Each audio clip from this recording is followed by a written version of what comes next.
السلام علیکم سار په خیر د آغاز روز خپرونې ته ښه راغلاست. ولسمشر بایدن د سپټمبر تر 11 نیټې له افغانستانه ټول پوځیان باسي. امریکایي رسنۍ د سرچینو له قوله لیکلي چې د امریکا ولسمشر جو بایدن پلان لري چې د راتلونکي سپټمبر میاشتې تر 11 نیټې له افغانستانه خپل ټول پوځیان وباسي. واشنګټن پوسټ ورځپاڼې سه شنبې تر نورو مخکې د دې پلان جزئیات خپاره کړل. ورځپاڼه وایي تمه کیږي چې ولسمشر بایدن نن په دې اړه خپل دریځ اعلان کړي. او په دې تړاو راسره په باس کې میلمه سیاسي فعال هیواد همت له امریکا څخه همدا اوس په خپرونه کې د همت صاحب ښه راغلاست خپرونې ته. په رسنیو کې ریپورټونه او خبرونه همدا خپاره کیږي چې ولسمشر بایدن به د روان کال سپټمبر میاشتې په 11 نیټه باندې له افغانستان څخه خپل ټول ځواکونه وباسي.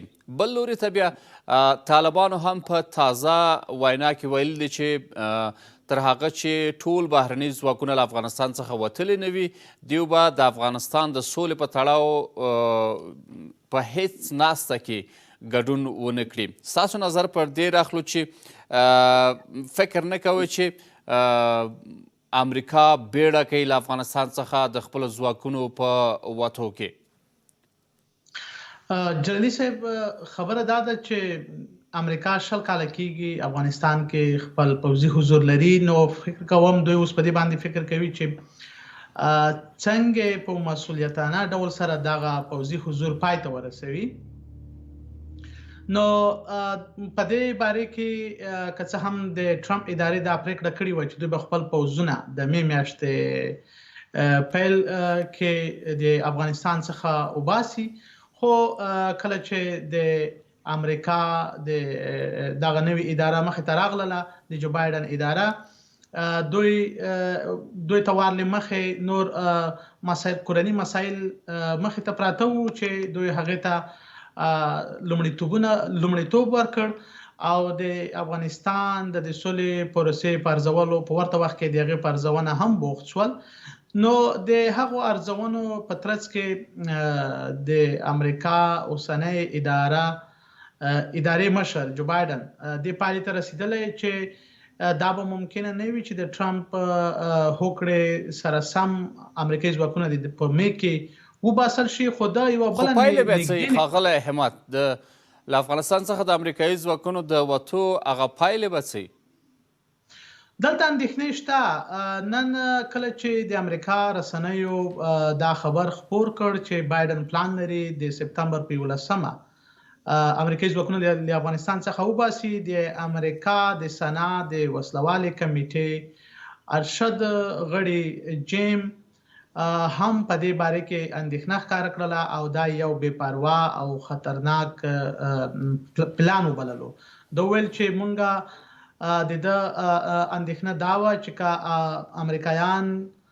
امریکایي پوځونه دا شیبه په بیړه له افغانستان څخه وباسل شي نو هلته به حالات ترنګلی شي او افغانستان به کورنۍ جګړې په لور لاړ شي. امریکایي پوځونو دا کومې لاسته راوړنې چې په افغانستان کې درلودلې هغه که په امنیتي برخه کې وي او که په نورو برخو کې وي دا به د ګواښ سره مخ شي او بالاخره داسې افغانستان خو به پرته له شکه چې له یو شمېر خطرونو سره مخامخ یې، خو د سیمې هیوادونه او د نړۍ هیوادونه به د امریکایي ځواکونو یا بهرنیو ځواکونو د وتو څخه وروسته له کومو خطرونو او ګواښونو سره مخامخ یې؟ بله شکه چې د افغانستان کومه ستونزه چې دا یوه داسې ستونزه ده چې د نړۍ که د سیمې ملکونه دي که د نړۍ ملکونه دي ترې اغېزمن کېدلی شي که چیرې منفي خواته لاړه. ځکه موږ او تاسو که چیرې تاریخ ته وګورو امریکا په 90مه لسیزه کې د روسانو له وتلو وروسته افغانستان ته شا کړله. همداشان یو شمېر نورو ملکونو چې په دغه د افغانستان په مسله کې دخیل و شای کړله نو پایلې دا شولې چې د 9/11 پیښه بدمرغه پیښه رامنځته شوله. د هغې نه وروسته امریکایان مجبوره شول تر څو د دغې ستونزې هواري لپاره افغانستان ته لاړ شي. یعنی که امریکا په نویمه لسیزه کې افغانستان ته شا نه وای اړولي او په یو مسولیتانه ډول سره هغه وخت د افغانستان مسلې سره برخورد کړی وای نو د 9/11 پیښه مخې ته نه راتله. اوس هم د امریکا د سیاسونو د ځینو سیاسونو او استخباراتي چارواکو انګیرنې ارزونې او اندېښنې دا دي چې باید په بیړه د افغانستان څخه امریکایي پوځیان ونه باسل شي.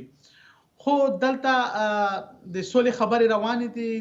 له بل اړخه طالبان هم پر دې باندې ټینګار کوي چې که چیرې په افغانستان کې امریکایي ځواکونه شتون ولري نو دوی به خپل جګړې ته تر هغې پورې دوام ورکړي. نو فکر کوم چې د دغه نننی کوم پلان یادونه چې شوې ده دا د ترڅو طالبان دې ته راضي کړي چې دوی د سولې په میز باندې خپل مذاکرات مخته یوسي، افغانستان کې د په سوله ییز ډول نظام ته دننه شي.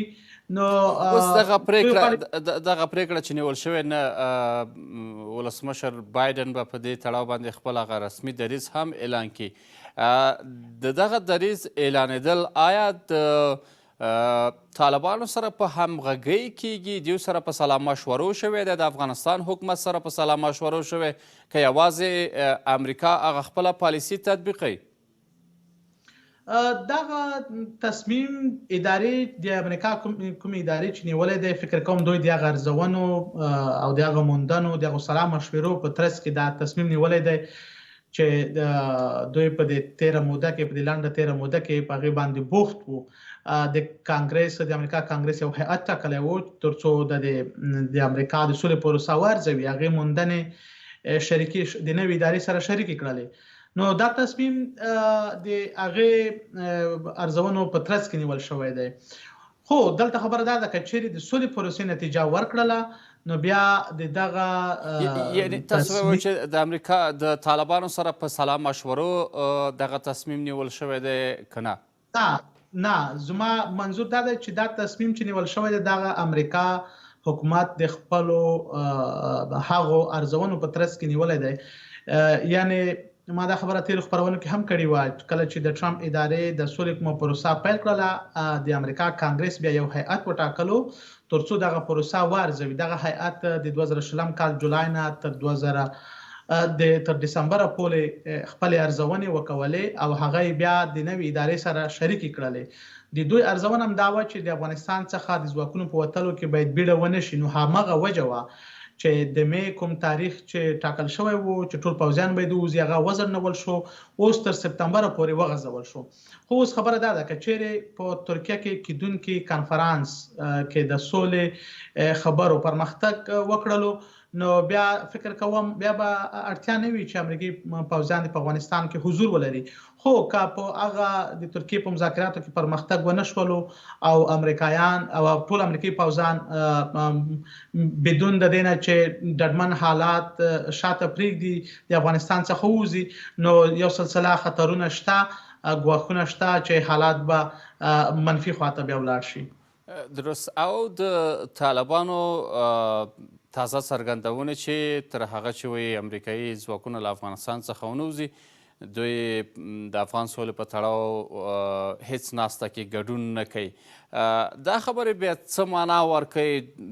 امریکا ته کوم خاص پیغام لري یا د افغانستان حکومت ته کوم خاص پیغام لري په داسې حال کې چې څو دقیقې وروسته د دغه راپورونو خپرېدو څخه چې امریکا له افغانستان څخه خپل ځواکونه باسي بیا د طالب ویان دغسې یو ټویټ کوي؟ خبره دا ده چې دا خو اوس چې مذاکرات روان دي په ورته وخت کې سیاسي مانورونه هم روان دي. طالبان سیاسي مانورونه اجرا کوي، افغان حکومت به هم اجرا کوي، امریکا به هم خپل سیاسي مانورونه اجرا کوي. د طالبانو ویان دا خبرې د یو سیاسي مانور دی، دوی به دا اجرا کوي ترڅو دوی خپل جنګیالیو ته هم دا په ډاګه کړي چې که مونږه د مذاکرات پر میز باندې خبرې کوو باید هغه لاسته راوړنې چې موږ سره وعده شوې ده هغې باندې موږ ټینګار کوو او موږ تر اخري حده پورې هغه چانهزني کوو. نو خو خبره دا ده چې هغه د دوی ویان کومې خبرې چې وي هغه ما نن واورېدلې، خو هغوی دا خبره وکړله چې موږ لا دقیق نهایي تصمیم دا نه دی نیولی چې موږ به د ترکیې په غونډه کې مطلق ګډون نه کوو. دوی ویل چې لا هم دغه بحث تر غور لاندې دی. زموږ مشران دی ښاغلی همت په تازه ټویټ کې چې د طالبانو د سیاسي دفتر ویان کړی دی، هغې کې قطعي ویل شوي دي چې تر هغه چې بهرني ځواکونه په افغانستان کې وي دیو د افغان سولې په تړاو باندې په هیڅ ناسته کې ګډون نه کوي. دا یو وروستی مورد دی چې ټویټ یې کړی دی.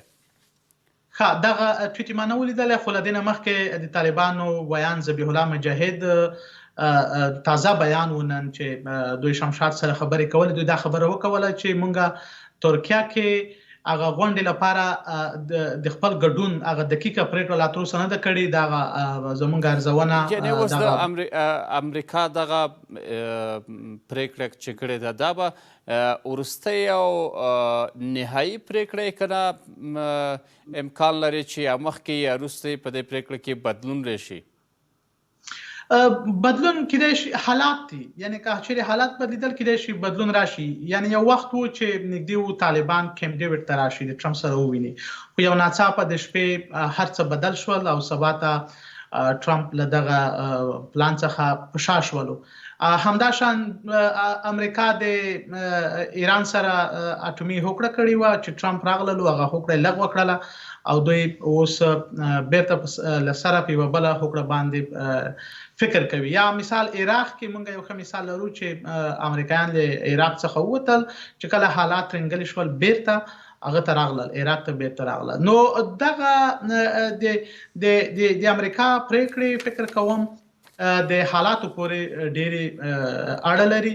که حالات سم وو دوی کېدای شي همدغسې مخته لاړ شي، پوځیان وباسي. که چیرې حالات خراب وو نو امکان لري چې جګړه زور واخلي او امریکا دلته پاتې شي تر یوې غیر معینې مودې پورې. د لوجستیکي اړخه شونې ده چې امریکایي ځواکونه تر ټاکلې نیټې پورې له افغانستان څخه ووځي؟ د امریکایي جنرالانو تازه څرګندونې خو دا وې چې که دوی ته امر وشي دوی امکان لري چې دوی ووځي. خو خبره دا ده چې کېدای شي یو شمېر هغه کوم مهمات یا وسلې و یا تجهیزات چې دوی لري هغه کېدای شي وایي دوی چې له دوی نه شاته پاتې شي، هغه افغان ځواکونو ته ورپاتې شي.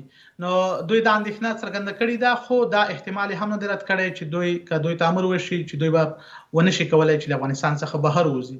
خو خبره دا ده که چیرې د مذاکراتو نتیجه ښه وه نو کېدای شي د هغه مذاکراتو په میز باندې د دغه امریکایي ځواکونو وتلو لپاره د یوې مودې غځول هم د مودې په غځولو باندې هم هوکړه وشي. نو اوس دې باندې خبرې روانې دي. د زلمی خلیلزاد تازه وختونو کې طالبانو سره، افغان حکومت سره، بیا ملل متحد سره او اوس ترکیې ته هلته په دغه مسله باندې کار کوي، تللی د خبرې روانې دي. نو فکر کوم چې یو څو ورځې باید په تمه شو تر څو چې دغه نیټه رانږدې کېږي او بل سبا ته د امریکا جمهور رئیس به رسما د امریکایي ځواکونو وتلو نیټه هم اعلان کړي، کومه چې وار له مخې امریکایي رسنیو افشا کړې ده. نو که څه هم طالبانو غبرګون دا ښودلی دی، خو زما انګېرنه دا ده چې داسې سرې کرښې افغان حکومت طالبانو هم څو ځلې وار له مخې کښلي دي، خو بیا یې بېرته شاتګ کړی دی. دا مذاکرات دي، په دې کې به ځینې خبرې مخې ته راځي، خو دغه خبرې به دغسې ستونزې خنډونه به بیا د مذاکراتو له طریقه حل کېږي. خو مذاکرات څومره جدي ګڼئ ښاغلی همت؟ مذاکرات خو ډېر جدي روان دي. یعنی هغه پخوا به داسې ګیله کېدله چې امریکا نه غواړي په افغانستان کې سوله راشي او یا د ډیپلوماتیک چینل له طریقه دغه مسله هواره کړي. خو اوس چې موږ تاسو خبرې کوو امریکا 100,000 نه زیات پوځیان په افغانستان کې حضور درلود، هغه ټول بسلي دي. یعنی دا یو لوی خنډ و د هغه لپاره، د افغان سولې لپاره. بله خبره دا وه چې امریکا په ورته وخت کې پر هغو هیوادونو هم فشارونه وارد کړي دي چې د افغانستان جګړې د اوږدېدو لامل شوي دي او دوی په هغه جګړه کې منفي کردار لوبولی، بالخصوص د افغانستان ګاونډي ملکونه لکه ایران او پاکستان. که تاسو دا مهال په پاکستان باندې سخت اقتصادي فشارونه دي، حتی نور نظامی فشارونه هم دي. دوی پاکستان د 2-3 اونۍ مخکې غوښتل ترکیې څخه هلیکوپټرې واخلي، امریکا یې مخنیوی وکړلو.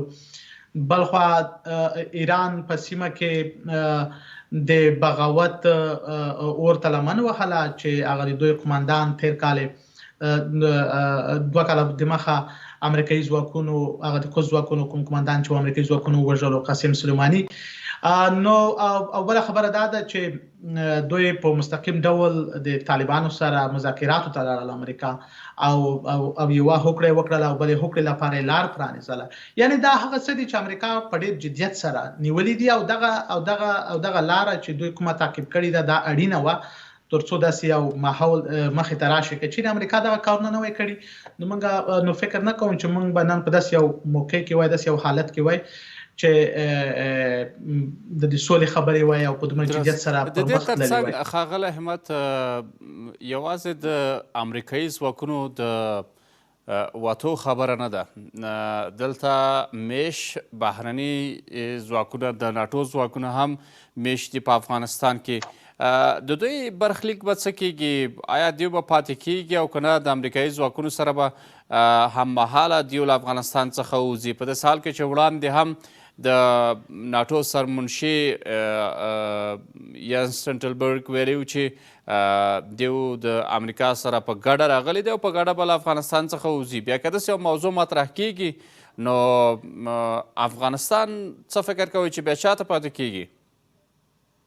فکر کوم د ناټو هم دا هڅه ده چې افغانستان څخه چې کله ناټو وځي دوی باید شاته باثبات افغانستان پرېږدي.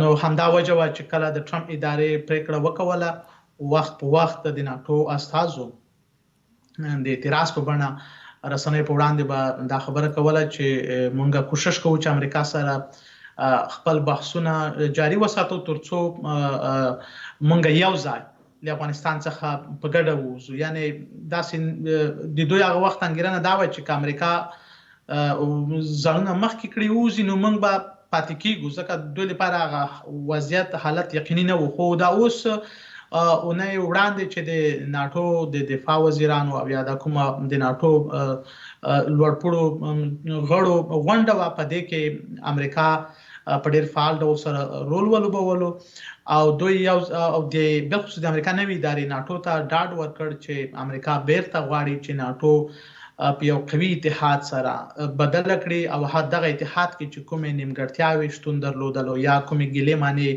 چې شتون درلودلې او د ټرمپ ادارې په وخت کې رامنځته شوي هغه کوشش کوي چې هغه له منځه یوسي. نو زما په ګمان چې ناټو به امریکا به د ناټو سره په همغږۍ هر څه چې اعلانوي د ناټو سره به همغږي کړي وي او له هغې نه وروسته به ناټو هم بیا ورته کار کوي. نو زما انګېرنه دا ده چې امریکا او ناټو به یو ځای له افغانستان څخه که چیرې وتل یو ځای به ووځي. درست. او د دې ترڅنګ اوس ځینې باورونه پر دې دي چې امریکا له افغانستان څخه خپل ټول حضور نه ختمي، یعنی استخباراتي حضور به د دې ترڅنګ څوک پوهیږي چې د امریکا څومره سرتیري په افغانستان کې میشت یا دیره دي. خو پوښتنه خلکو سره دا پیدا کیږي چې د 19 یا څه کم 18 کلونو جګړې وروسته چې طالبانو او د امریکا ترمنځ وه، خپله امریکایي ځواکونو په دې برخه کې تلفات ورکړل. څنګه امریکا مصممه پر دې شوه بالاخره وروستۍ پرېکړه دا شي چې له افغانستان څخه خپل ټول ځواکونه وباسي؟ آیا په افغانستان کې غواړي دغه جګړه که په هر ډول وي دوی پای ته ورسوي، یوازې خپې وباسي، او که نه دغه کومې نیټې چې په ډاګه کیږي د امریکایي ځواکونو د وتو په تړاو باندې دا هغه څه دي چې یو سیاسي مانور دی د طالبانو پر وړاندې یا دا چې خپله د نورو ترهګرو ډلو پر وړاندې یو سیاسي مانور کیدای شي که څنګه؟ خو دام کیدای شي، سیاسي مانور هم کیدای شي، خو خبره دا ده چې دا نن هم کوم پلان په ډاګه شولو په رسنیو کې هغه کوم کس چې واشنګټن پوسټ ته د نوم نه ښودلو په شرط دا پلان نیټې یادونه کړې وه، هغه دا خبره هم کړې ده چې دغه پلان کې سبا ته به بایډن اعلانوي.